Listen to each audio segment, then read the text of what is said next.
Hi అండి. అందరికీ నమస్కారం. Welcome to my channel. ఈ వీడియోలో ప్రభుత్వ పెన్షనర్లకు 2 శుభవార్తలు. 15 ఏళ్ళు రద్దు అనేది అప్డేట్ రావడం జరిగింది. దీనికి సంబంధించిన పూర్తి వివరాలు వీడియోలో తెలుసుకుందాము.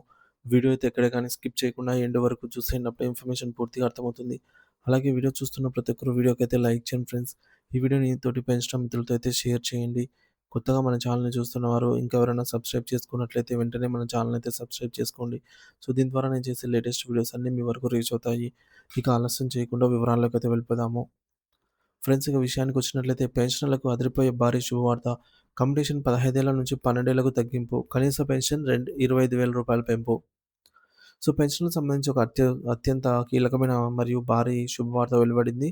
రిటైర్ అయిన ప్రభుత్వ ఉద్యోగులు ఎదురుచూస్తున్న 2 ప్రధాన డిమాండ్లపై ప్రభుత్వం సానుకూల నిర్ణయం తీసుకున్నట్లుగా తాజా సమాచారము.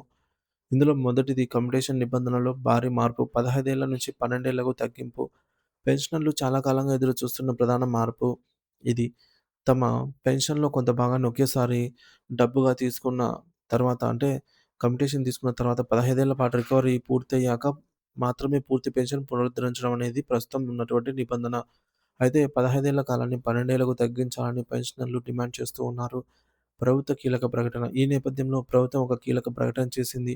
కమ్యుటేషన్ పెన్షన్ రికవరీ కాలాన్ని 15 ఏళ్ల నుంచి 12 ఏళ్లకు తగ్గించడానికి దాదాపుగా అన్ని ఏర్పాట్లు పూర్తయ్యాయని చెప్తున్నారు సంస్కరణకారులు. సంస్కరణ ఖరారు. ఈ సంస్కరణ కూడా దాదాపుగా ఖరారైనట్టుగా తెలుస్తుంది. దీంతో పెన్షనర్లు ముందుగానే పూర్తి స్థాయి పెన్షన్‌నయితే పొందేందుకు అర్హులవుతారు. ఎక్కువ మేలు చేస్తుంది.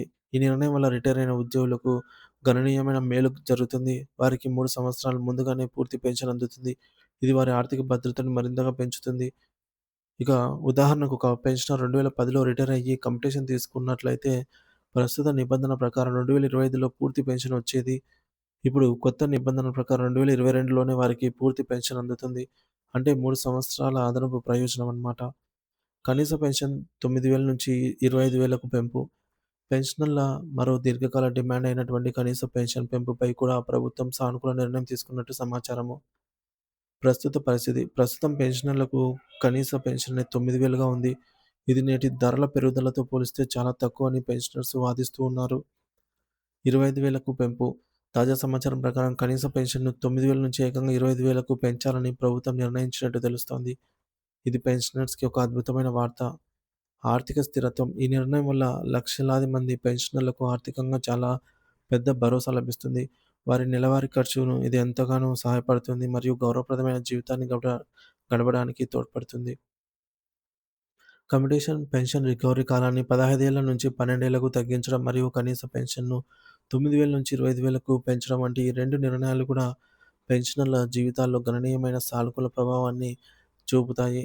ఈ శుభవార్త అధికారికంగా ప్రకటించబడి అమల్లోకొస్తే ఇది పెన్షనర్లకు నిజమైన ఆర్థిక స్వతంత్రాన్ని, భద్రతనైతే అందిస్తుందని చెప్పవచ్చు.